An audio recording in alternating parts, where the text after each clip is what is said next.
these are all the books that we quit just for kindergarten. So I think that I kind of have a problem with buying the coolest, shiniest thing and watching videos and buying curriculum that looks good.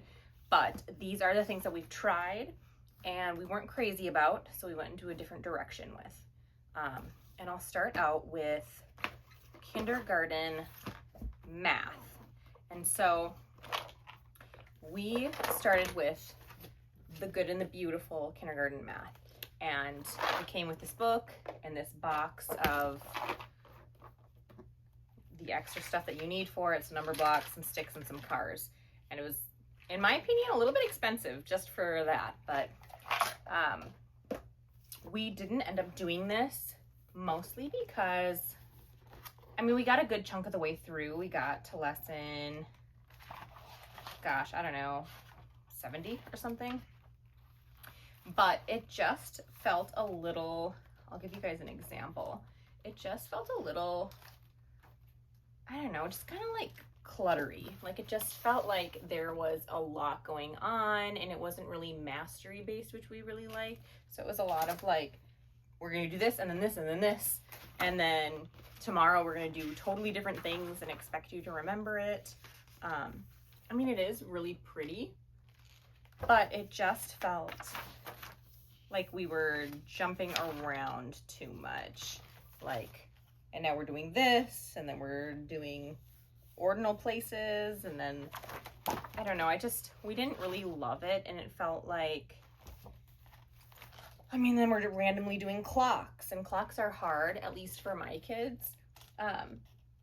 So we're doing clocks, and then we're doing something totally different, and then we don't revisit clocks again for a while. And so my boys were like, what the heck is this? Like, so we didn't really like that. So we stopped doing this.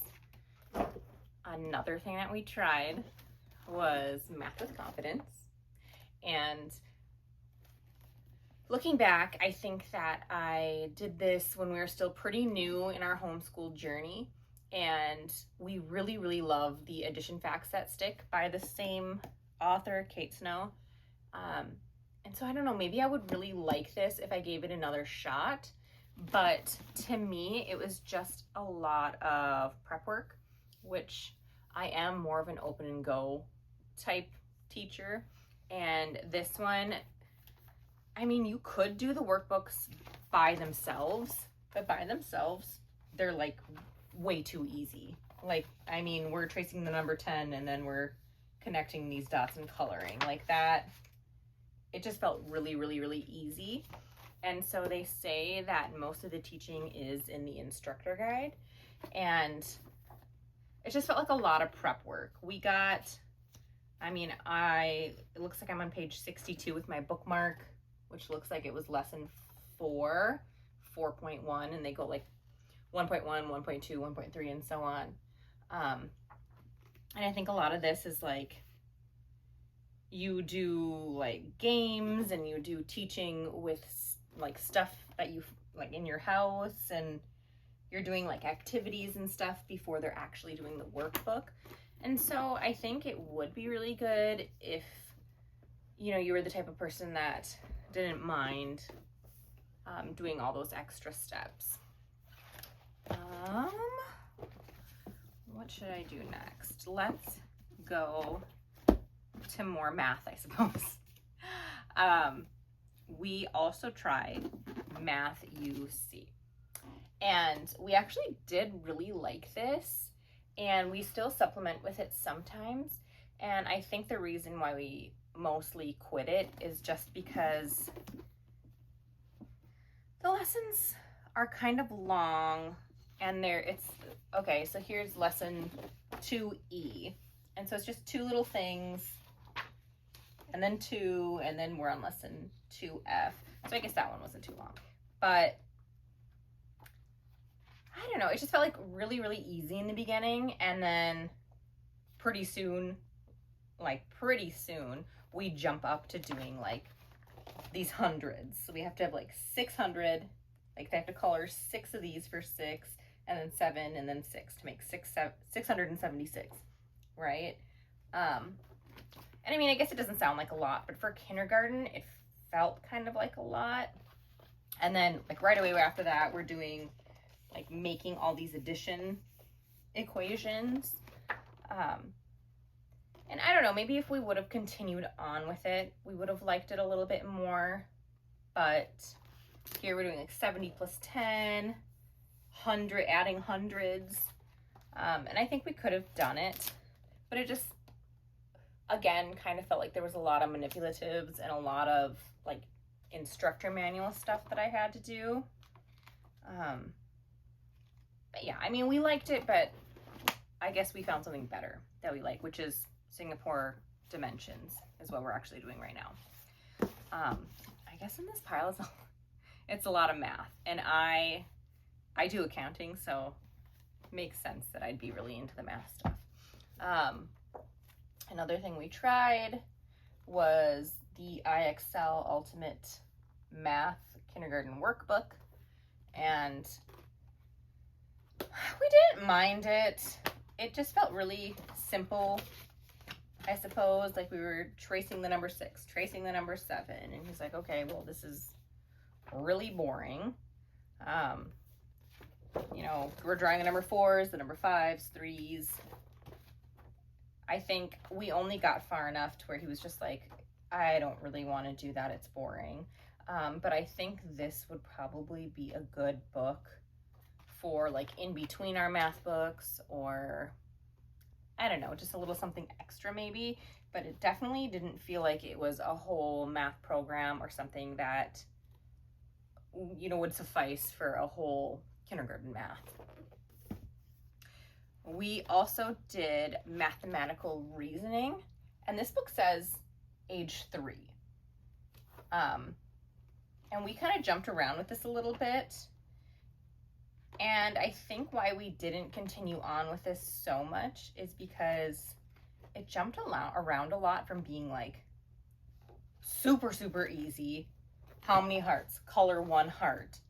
To like, I don't know, pretty, some of these were like pretty difficult.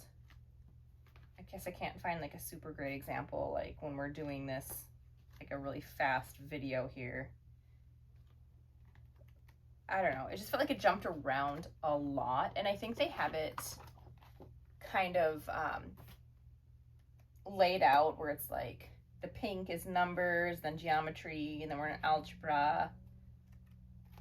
And so, yeah, I don't know. I mean, we just didn't super love it, and he was like, oh, I don't really want to do that. And so it was more of a supplemental thing anyway, and so we just kind of dropped that one. This one might be a little bit of a hot take, because I think this one is a little bit more popular with people, or I guess I hear about it a lot more in videos, but we didn't love it. And it was, I really wanted to love it. I really wanted to love it. It was my first logic workbook for gritty kids, and this one says it's for ages 4 to 6, and I currently have a 4, almost 5-year-old and a 7-year-old, a freshly 7-year-old.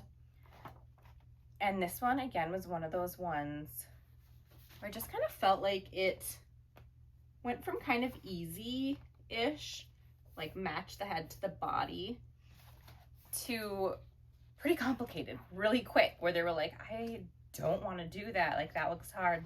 Which shadow is correct? So here's the fish, and you have to pick the correct shadow. And they all look so similar. Even I was like, I don't even know if I can figure that one out. Like, yeah, if I look long enough, but I think they just started to get a little bit more frustrated with it, to where it wasn't really like fun or learning. It was more like they were just getting kind of mad about it.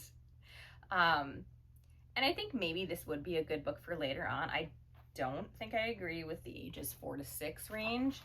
I would probably say more like, I don't know, more like 7 to 8 is what I would think. And I mean, I don't want to dwell too much on this book itself, but here's just kind of, I guess, a little bit more, you know, where it matched the animals to their home. what comes next in the pattern. That one seems easy enough. Follow this pattern. This one looks a little bit harder, just because you kind of have to memorize like 3 and then find them. But I think it would be a really helpful book, but just not for the 4 to 6 age range. Another one that we are dropping was The Ordinary Parent's Guide to Teaching Reading. And I looked all over for teaching reading because this is my first time homeschooling. I don't know how to teach the kids to read, right?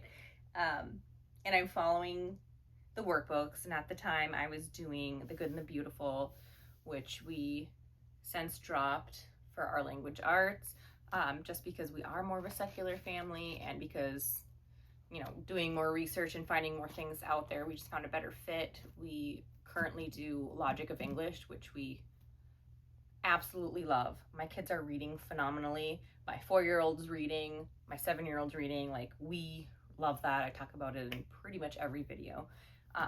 But before that, I was looking into like, okay, how do I actually teach them how to read? So I got this, and I think it's okay. And we started doing it, and we made it to lesson 32 out of like 230 something. I think the last lesson is 231, where they read supercalifragilisticexpialidocious. So like, yeah, that'd be great. But I think it started really slow and then quickly picked up, and it was definitely not open and go. There was a lot of prep work, a lot of printing they wanted you to do, or buying with like flashcard stuff, and a lot of like memorizing songs and memorizing all these things. And I think for some people maybe it would be great, but I mean, we use the Logic of English, and we got there, I think, much more easily and much less like memorizing songs and stuff. Like, they just actually learned the sounds and the phonics and the phonetics of everything. So definitely like that. But so for this one, like, okay, here's the student guide, and when I opened it, I was like, what is this? So lesson 1, there's a big A, a little a, and then a little a in another font. So you definitely need the instructor guide, because it goes on like that for a while. Like, lesson 2 is literally just a big E and a little e. And then they do lesson 13, Ks. And so we're learning all these different letter sounds, and then it feels like it really jumps. It's like it goes through all the letters, the 26 letters, and then on lesson 29, we're already here. And so it did feel like a big jump, and we kind of did it because we kind of already were doing our other language arts stuff, so we were learning in between it, and so they kind of caught on, but it just felt like they were like, what in the world am I supposed to be doing? And I was kind of like, what in the world am I supposed to be doing? And then like really soon after, they're introducing, so that was lesson 29.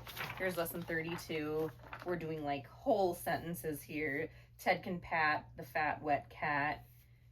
And my son did do this lesson, and he laughed so hard about that. The fat, wet cat. I don't know. But, so I mean, it wasn't horrible, but it just was a lot of work. And I think we got where we wanted to get with a much easier program. So here is the student guide. I'll just kind of flip to the first lesson, just so you can kind of see, like, in the student one, it's just a letter, and in the instructor guide, it kind of gives you, okay, so here's what you're gonna need. You're gonna need the blank index, you're gonna need the printed cards with the letter A's, and then here is like kind of a word for word thing of what you're going to say, and then it kind of has a, like, what you say and then what you do, and then it kind of has like a student what they like assume the student's gonna say. And it kind of follows that a little bit, I'd say, but not totally. So like, I don't know, it's gonna be hard for me to find an example, but it'll be like, the instructor says, what is blah, blah, blah, blah, blah. Student says this. And I'm like, okay, well, what do I do if the student doesn't say that, which happened a lot. And I mean, it's not super hard to follow. It just feels like it's a lot of work. So lesson 1 was that 1, 2, 3 pages. So not horrible, but kind of a lot. Lesson 2 is 1, 2 pages, 3 pages.